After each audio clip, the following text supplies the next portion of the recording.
Kahatag mo 2 million dito sa Bugo. Gidaig 2 million. Pero gaan ta mo kwinta diri sa estasyon mga higala. Ang kanang kwarta lang ni Saldi ko.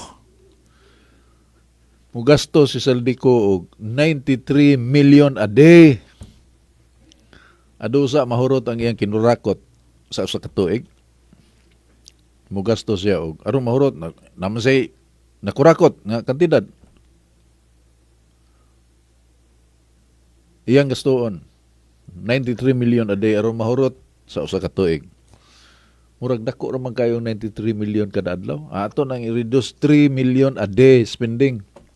Abtan og 32 ka tuig adusa mahurot ang iyang kinurakot. Saldi ko. Ang kamartin, lipay mo kay midonate og 2 million. Tanawa ra gud kung sa makaluluoy ng paita.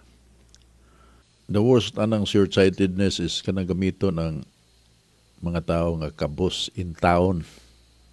Bida. Time and again. Kanang mga komunista, kwentaha ko no kung sa ilang nahimo. Pero paistorya ha, taong bayan. Ang taong bayan. Sila kintay nagdas tingog sa katauhan. Taong bayan. Ang mga kababayan natin naghihirap. Inighiling ni mo sa minahimo ni mga kagaral. Wag yun. Saba lang. Kanang ilang saba-saba, wag ginay kahulugan mga galaga samok-samok lang gina. Pero mukampanya pa na sila nga atong usbon ang batakang balaod, mubalik ta sa two-party system, kana mobilib ko ana nila.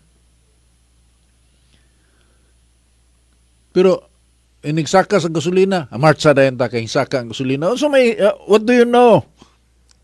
Energy sector. Unsa man nga wa man tay refinery? Wa man ma-develop ang atong oil industry. Wa man tay so man kanang malapaya sa mura man ay ato hay mang uban. Wala man tana. Natay geothermal diri sa tungunan lite.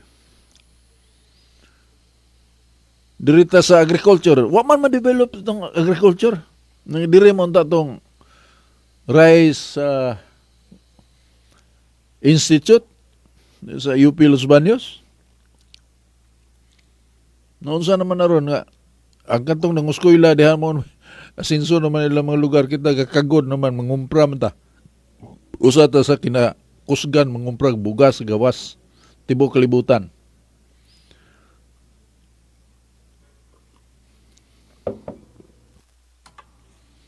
Tanawa ra gud. Kanang Bataan Nuclear Power Plant mga higala. Wa madayon ngano kay luoy in taon ang katawhan og muliki na siya, muhungaw na siya, mga matay tang tanan. Kay ngano naata sa earthquake belt. Pero ang Japan dunay 5 ka nuclear power plants. Japan nga mas daghang linog dito itandi din mga balay ko dito so mga karaang tao mga karaang balay sa Japan murag di na mo duol ang linog kay wa man sila mahimo. Di man unsa kay kayo light materials ang gigamit mo uyog lang sa nagkaguba ayohon dayon. Kaya naanad man sila ng sigig linog. Pero 5 ka nuclear power plants ang naa dito. Brato ilang kuryente na makasustain silang development. Kita, ngayon itong naninggit nga makadaot. Hinungdan, I tell you, wag yun. Muna nga kinalag, edukado yun ang mga tao. Edukado aron makatuhog sa issue, nindot ang decision making, kay sa yun nagyo kayong ilaron ng mga ignorante, mga higala. Labi na sa politika. Ingnon lang nga naluoy sila sa kabuswan ang madanang mga kabus. Ang ato in town nga mga kaigsuunang kabus pubida. To sang luha sa kabus kay naluoy gyud in town ni siya nako.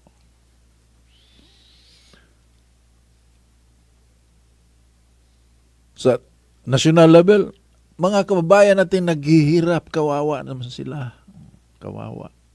Naluoy pero ang mga animal naglunang sa kabusog, naglunang sa kaharuhay. Ug imong duolon di maduol. Kay na may protocol, na may gwardiya. Pero pa istorya ha. Luoy mga kabus. Pero wa kasabot kung say tinuod nga kinabuhi sa mga kabus. Ang mga kabus basic kayo, kinahanglan ay makaon sa lamisa. Bisag makapabawon lang sa mga anak. Na ikapalit og sabon nga ilaba sa mga nina sa mga bata nga mga eskwela. Na ikabayad og dunay project dito sa eskwelahan. Gamay kayo og pangandoy. Di pa gyud ikahatag.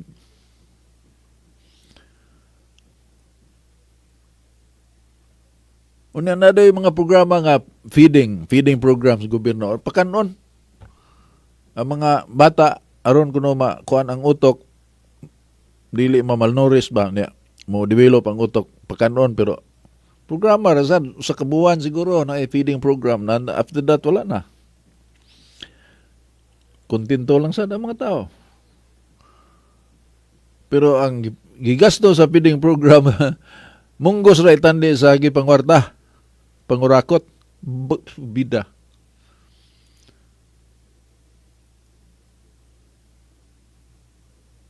Martin Romualdez, kuan kuno, donate kuno 2 million out of his own pocket.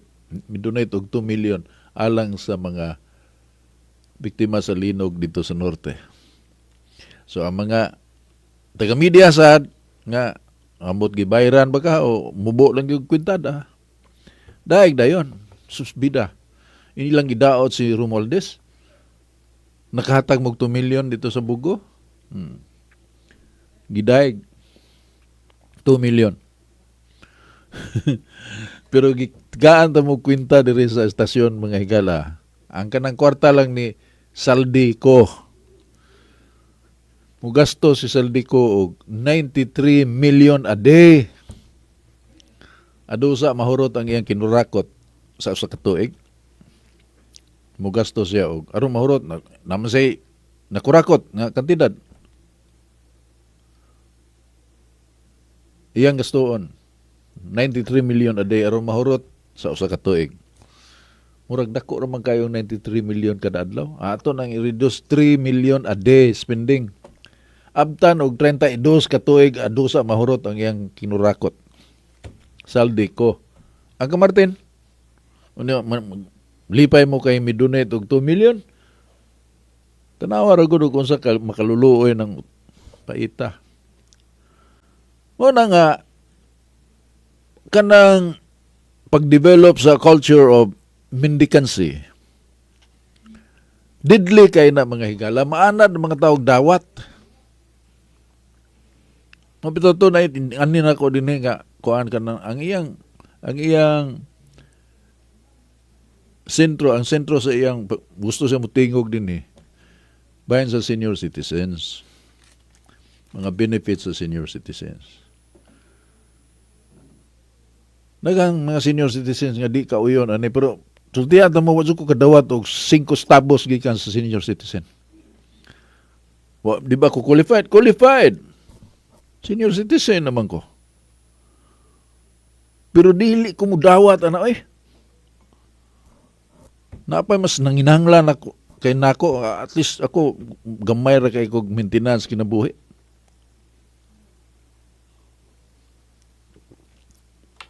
Wa naman ko gipaskoyla. Kung mo lang usa.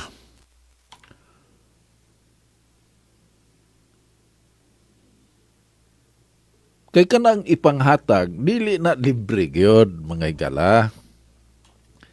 Somebody is paying for that. Ikaw nga beneficiary, libre na wag ko kay kapital. Unya nganong nakadawat ka man. Programa na sa gobyerno. Dagang mag-ilog og angkon ana nga mo'y nangamahan. Ikaw po nga recipient, nalipay ka, kinsa may di malipay. Pero always remember, ayaw ni kalimti. Nga way libre ang kalibutan na gawa sa hangin.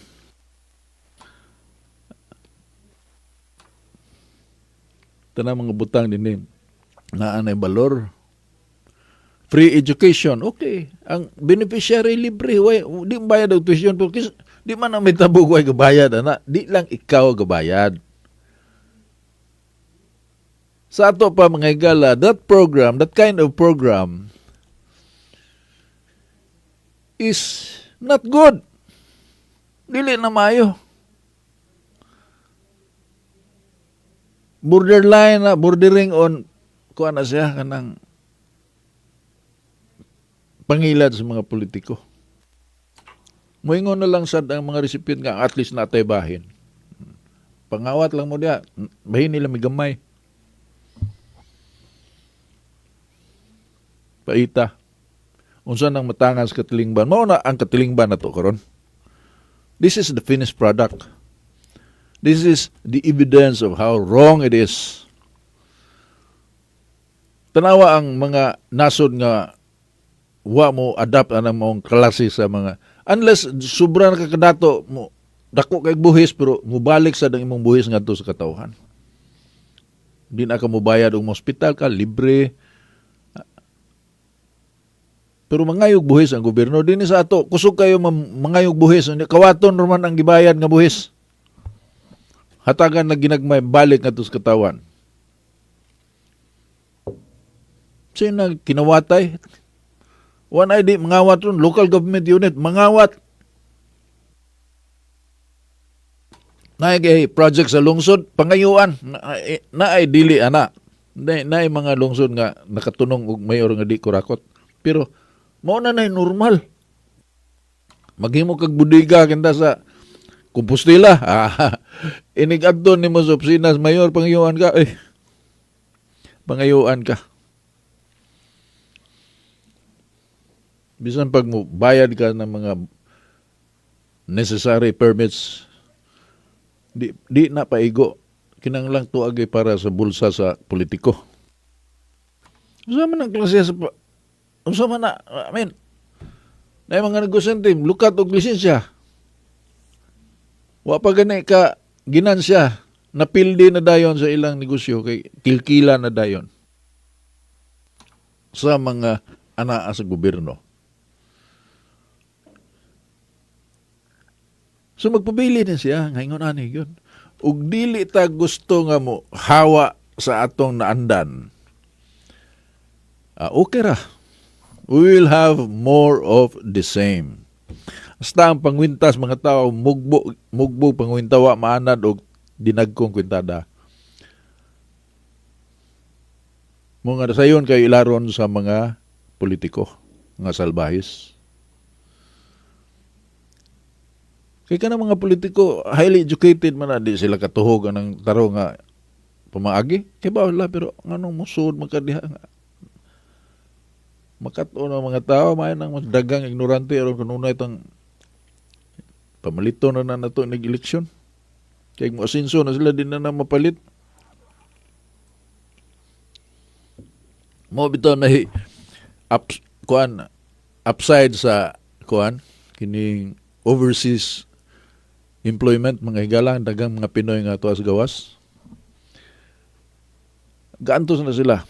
Pait na ilang kinabuhi. Makahatag o maayong kinabuhi sa ilang mga minahal kinabuhi diri sa ato. Pero sila mismo nga nang gawas, nagantos na sila sa kamingaw, kabalaka, nga layo sila sa ilang mga minahal sa kinabuhi.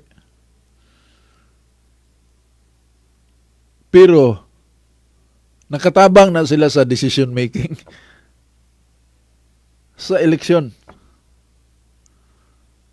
Ug surbihon nimo ang mga OFW sa gawas, gawas man gyud na sila kay overseas man nga workers. Ug eleksyonon nimo kinsa ilang butaran kay bawo na ta kinsa daog. Kay di man na sila mapalit. Gastong gani. Di mapalit. Tanawa ko ng diferensya. You can see the difference. Sila nakaton og unsa day ang pagpadagan sa gobyerno. Tuwa sila mag-obserbar man na sila dito sa gawas. Na ako ka istorya ko mga maid gikan din sa ato nga day off ng Domingo magtapok na sila sa Kowloon mga higala sa Hong Kong.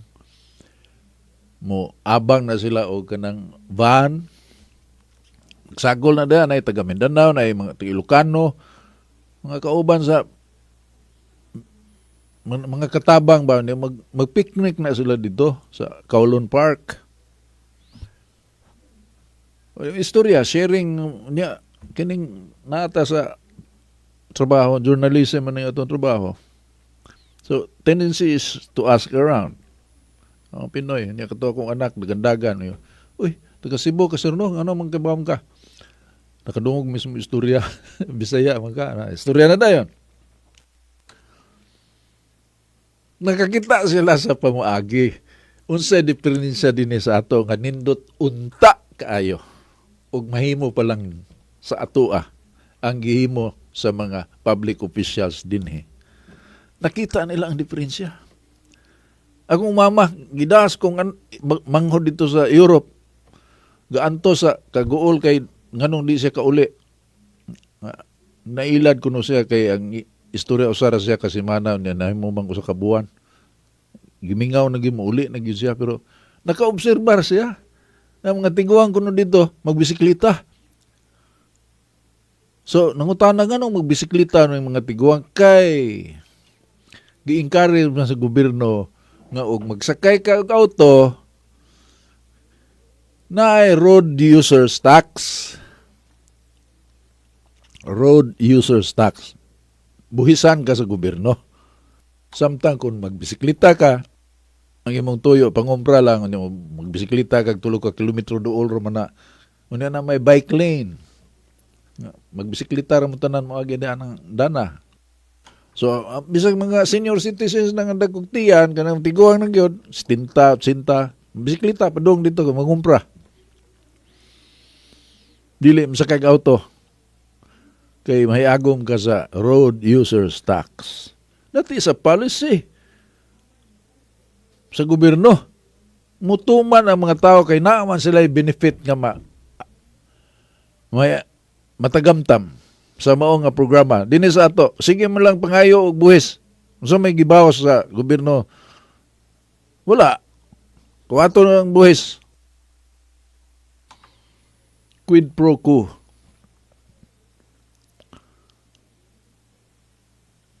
Unya, paita.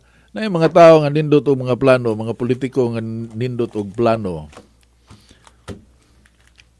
pildihon lang sa nagmahal sa kabus. Ano bullshit nga. Pamulitika, mga higala nga, dali kayo mailad ang mga kabus intao na to nga mga kaigsunan. Kinsa may dato na to, good? Pobre tang tanan. Di utara ang dato. O nga, di tata magbailad. Ilad mo na. Ingnon lang kang nagmahal ni mo ang politiko. Kinsa man niya pagmahal, be? Kanang manghatag eleksyon? Nagmahal na ni mo? Kanang mungisi ni mo? Sayong kay duulon? Nagmahal na ni mo? Naghatag nagpagkaon sa imong lamisa? Samtang kung naay opportunity, kay gayunan, makasudog trabaho imong anak, inig sweldo na makadana nagpagkaon para sa inyo, nakasudog trabaho. Kay gayunan, dili gihatag kung dili gitrabahoan. Wala tayo panahon manghigala sa puton ta maghunahunaan ng kalakiha pero sagdin lang. Uban sa kong partner dito sa Master Control,